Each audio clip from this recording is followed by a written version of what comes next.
Hello there, this is Critical and welcome to the commentary and clip breakdown for my recent montage, Land of Wolves. If you haven't already seen it, you can find it right here. I'm so happy and grateful that people are enjoying the video, and if you're a new player, new to Necro, and you like World v World and PvP, I hope you'll consider subscribing, as there's already a lot of Necro, PvP, and World v World content on my channel, and there's more to come. But I don't want to spend too much time on an intro today, especially with the beginner-friendly deep dive guide for Power Harb already on the way. So let's get right into the breakdown of the fights in Land of Wolves. For gear, my armor is half Berserker, half Demolisher, and my weapons are all Dragon stat. I'm running durability runes for World v World and Open World. For weapons, dual one-handed swords and energy and cleansing sigils. And in the secondary set, I'm running Spear, which also has energy and cleansing sigils. My accessories are all Berserker or Marauder, and every piece with an infusion slot has a mighty World v World infusion slotted in. Finally, we're running the Atrocity Relic. The first clip is against a Bronze Champion Dragon Hunter and a Diamond Recruit Mechanist. The build I'm running in this clip is an ultra take on the meta power build that I was testing. You'll see that on screen now. At the start of the clip, I've got my Sword 3 leaps on cooldown, as I've already used them for mobility. I get some damage onto the mech pet, throw a Sword 5 onto the DH, hit spec walk to give me a recall spot and some rolling Conti clear. As soon as I see both enemy players have gotten really close to each other, I hit my elite Elixir of Ambition. I'm trying to catch myself and both enemies in the splash radius. I now have all boons and have stacked blight on myself, so I'll be doing more damage. If you don't quite understand the blight mechanic, I explain it in great detail in the beginner friendly deep dive guide, which again is already on the way. Unfortunately, Ambition is blocked by both enemy players, which does feel kinda bad, but I still have all boons and stacked blight on myself. I go into Shroud and dash into them with Shroud 3. I get a nice 7.6k crit on the Mechanist and hit Shroud 5. With both enemies crowd controlled, I get a ton of huge auto attack crits, hit Shroud 2 for more huge damage, which drops the Mechanist, and while the DH is still in the air, I start my leap on top of both players with Shroud 4. When I land, I get a massive 12k crit onto the DH for the knock, as well as an 8k crit onto the down Mechanist. Now, I'm just going to avoid their crowd control and damage while keeping autos on both enemies. I exit Shroud, leap onto both with Sword 3, and send them back to spawn with Sword 4. Next clip is against a Platinum Scout Soulbeast and a Bronze Assaulter Tempest. The build in this clip is currently the meta Power Hard build, which is on screen now. As I walk onto the platform, I hit Sword 2, and unfortunately I wind up targeted onto the Tempest pet. I make some mechanical errors here by not targeting the Soul Beast quickly enough, and I wind up leaping back onto the Tempest pet instead of the Soul Beast. This initial sequence of the fight is pretty sloppy by me mechanically, since I should have manually targeted the Soul Beast much quicker and it takes way too long for me to get the right target. After the longbow knockback, I pop Elixir of Ignorance for Sunbreak, to stack some blight and apply blindness to any enemies within range. I go into Shroud, finally with the Soul Beast targeted, and dash into them with Shroud 3. I hit the Shroud 4 leap basically straight up and down, and hit Shroud 5, which catches almost everything. As soon as Shroud 5 cast is finished, I drop Shroud, cast Elixir of Ambition, weapon swap to Spear, and I'm about to absolutely nuke everything with Spear 5. I've done massive damage and still have Ambition conditions rolling on all the enemies when I cleave with Spear 2, basically healing myself back to full, granting barrier, downing the Soul Beast, and seconds later, the Tempest goes down as well. I think a good takeaway in this clip is you don't have to play mechanically perfectly to win, even 1v2. You just have to make less mistakes than the enemy and make the right plays at the most crucial moments. After getting interrupted on my stomp on the Tempest, I Spear 4 back onto the Soul Beast. Because I'm so close to red spawn, despite my sloppy mechanics earlier in the sequence, I'm hoping more reds will come so I can keep fighting. Hey, we're chasing these clips, you feel me? The Soul Beast pet gets the res off, they hit Spear stealth, and as soon as they're out of stealth, I drop a Sword 4 onto them with double Sword 2 for the catch. I pop another Elixir of Ignorance on both of us, and the Soul Beast decides to leap to their death. I turn and head back to finish the Tempest, who misforms off the platform to the low ground, where they also die. The next clip is against a Bronze Colonel Daredevil and an Invader Mirage. This is another clip where I'm running the test build from the first clip. You'll see that on screen now. If you're already playing Harb, do you run Cascading Corruption or Deathly Haste? Let me know in the comments below. I go back and forth. Both of these specs can be very elusive, but my plan is to get into the Mirage as soon as possible. What I want to avoid here is the Thief using their best in-game mobility to kite and evade me while the Mirage just tees off. I dismount the Thief, hit an auto, and chunk him with the Sword 2. Honestly, I was hoping to catch both the Thief and the Mirage with Sword 2, but chunking the Thief to about 60% HP with an auto and a Sword 2 means they're super glassy. I throw an Elixir of Risk at my feet, granting myself Blight stacks, Might, and Fury, and inflict weakness on the Mirage and hopefully the Thief, who's momentarily dodged off screen. I also hit Spectral Armor to absorb any sudden damage spikes onto me, and throw Elixir of Ambition. Unfortunately for the thief, they Heartseeker directly into this, and get downed by a collateral Shroud 3 for 9k as I dash onto the Mirage, who eats an 11.5k crit. I follow up with Shroud 4 leap, evading some damage and manage to catch the Mirage with Shroud 5, interrupting something, probably a panic kill attempt, and they go down right there. I finish the thief and splash damage onto the Mirage and the clones with Shroud 1 autos and Shroud 3 dash into Shroud 2 on the Mirage, sending them to spawn. Thankfully, this player from Cats arrives just in time. No, seriously, they could have ruined my 1v2. They got here at the perfect moment. The next clip is on everyone's favorite PvP map, Coliseum. I'm running the Meta Power Hard build here, which is on screen now, and in the PvP equipment tab, I'm running Demolisher Amulet, Lynx Runes, and Fireworks Relic. I'm running dual one-handed swords with Exploitation and Exposure Sigils, and Spear with Energy and Cleansing. Technically, I think it's probably better to keep these sigils, but swap the weapons they're equipped to.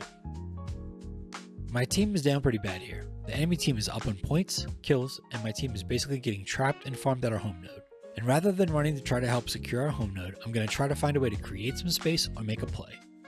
After respawning, I head straight towards the far node. If I go to mid, there's a much easier rotation for the enemy team to overtake me at mid no matter where they are on the map. So I'm heading to the far node, which means any enemy players who are still fighting at our home node will have much further to go if they want to challenge me as I contest far. There's a core Terramancer and some variant of Spear Herald around mid, and they try to intercept me as I run to the far node. I draw them a little further before attacking as I feel like I can easily control the 1v2 in this general area. I throw Sword 2, which hits both players and the Necropet, dodge as much of the red stuff as I can, and go for a Signet of Spite on the Herald, which unfortunately they evade. But now both players and the Necropet are basically on top of me. Both players are around 75% HP, and I pop Ambition on absolutely everything, giving me every boon, all 3 targets every condition, and stacking Blight on myself for mega damage potential. I go into Shroud, point blank dash with Shroud 3, throw a Shroud 2, leap with my Shroud 4, and hit Shroud 5. This is a ton of damage, and the Herald drops into downstate the second they're free from Shroud 5, the core Terramancer dropping quickly thereafter.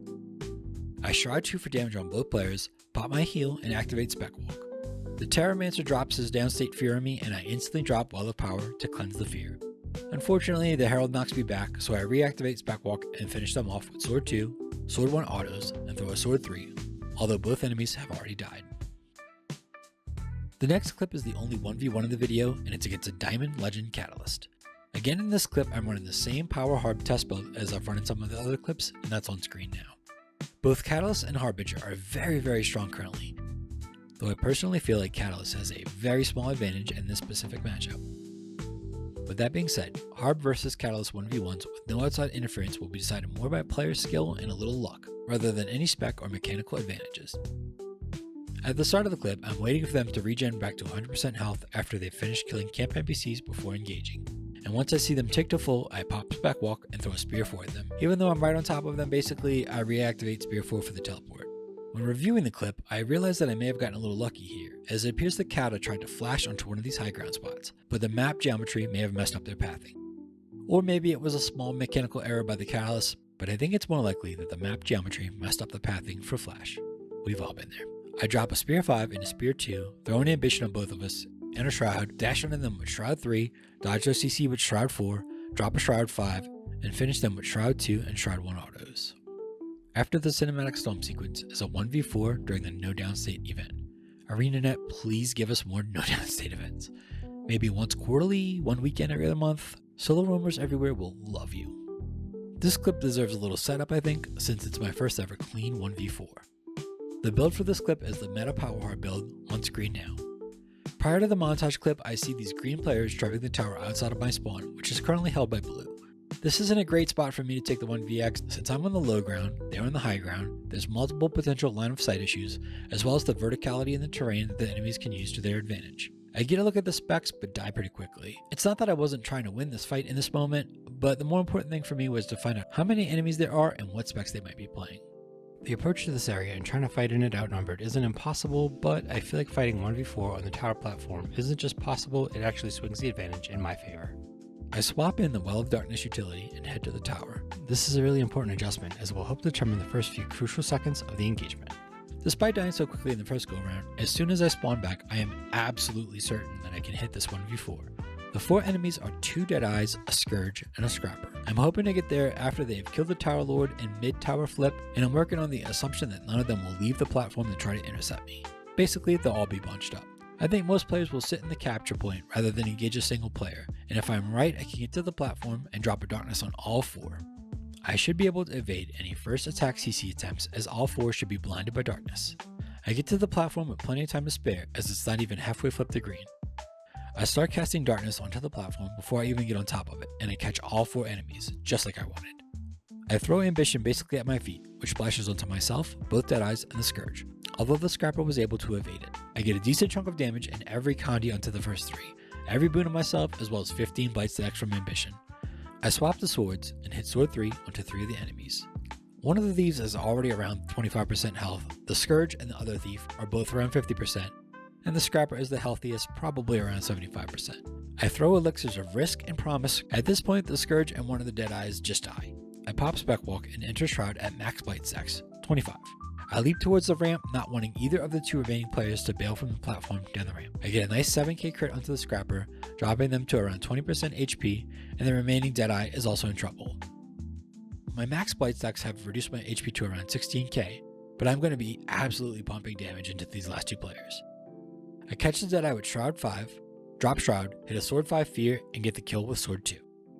The Scrapper has run towards the Overlook through the back of the platform, but they basically had no recovery from my damage. I hit Sword 3 for the catch, get the finish on the Scrapper, securing a clean 1v4 and stealing their tower. The next clip is against a Diamond Colonel Longbow Soulbeast and a Diamond Legend Goddess of World v World Longbow Soulbeast. The build in this clip is the meta power hard build on screen now, but I'm running Axe Focus in my second weapon set instead of Spear, although I basically stay on dual swords after starting the fight on Axe Focus and quickly swapping. At the start of the clip, I Warclaw dismount the Diamond Colonel, pop Specwalk, Axe 2 quickly swapping the swords, and throw Ambition at the first Soul Beast. I was kinda hoping the second one would dodge backwards into the first one and I'd catch them both with the Ambition splash, but that's just how it goes sometimes. I enter Shroud, leaping over the second Soul Beast with Shroud 4, point blank Shroud 3 and Shroud 2 combo the first target, which is already at 20% HP and in a ton of trouble. They managed to get a nice heal on sub barrier, but I'm still able to knock that first target and start working on the second. The Goddess of World v World tries to hand rise the first Soul Beast, and I drop a Well of Power on top of them both. I throw Sword 5 to interrupt the res, Sword 4, and reactivate them both for more cleave and lifesteal. At this point, I'm super healthy, and now the second Soul Beast is also in danger. It seems the Landshark pet is going to help try to res the first Soul Beast, so I re-enter Shroud, dash onto the pile with Shroud 3, get a nice Shroud 4 leap onto all the enemies, and Shroud 2 cleave everything and get the second knock there. All that's left to do is clean it up, and we move on to the final clip. If you found this video informative or entertaining, please consider liking and subscribing. There's more to come, and it really does help me out. And if you have a hard build that you think is really strong and fun, please let me know in the comments below. I'd truly love to see it. The final clip is against a Mithril Legend Catalyst and a Diamond Legend Dragon Hunter, also during no downstate. I get to the camp right before the enemies finish flipping into blue. The Catalyst is still in their mount, so I go straight for the Dragon Hunter. I open with Sword 3, which chunks him down to 70 HP instantly. This Dragon Hunter is glassy. I drop Sword 5 Fear onto the DH, and the Catalyst engages onto me as well. The DH is dropping all their traps, so I'm trying to dodge as much as I can here, not get overwhelmed by the DH red rings and the CC potential from the Catalyst.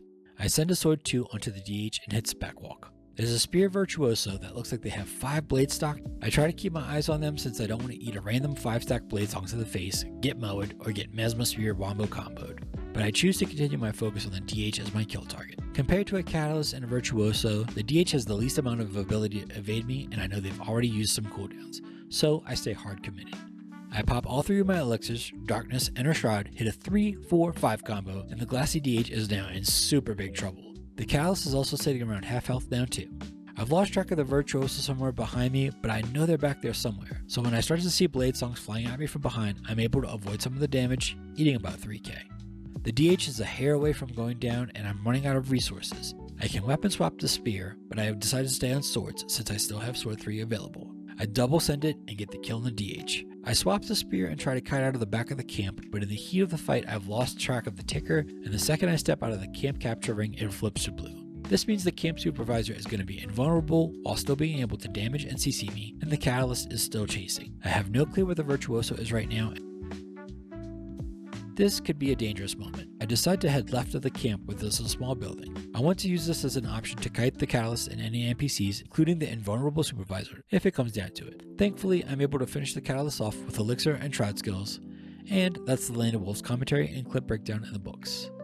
If you made it this far, thanks for riding with me the whole way, and I really want to say thanks again for the 1,000 subs. If you have any questions, comments, or suggestions, please feel free to drop them in the comments below. I try to answer every single comment as often as I can. If you see me in game, please feel free to holler at me. I appreciate you all for checking out my videos, even if I haven't uploaded that much in the last year. I'm truly working hard on changing that. Thanks for watching. I hope you have a great day, and that all your 1vx fights are wins, or at least valuable lessons. I'll see you in the mists, in the borderlands, the eternal battlegrounds, and in the next video. Hit the lights.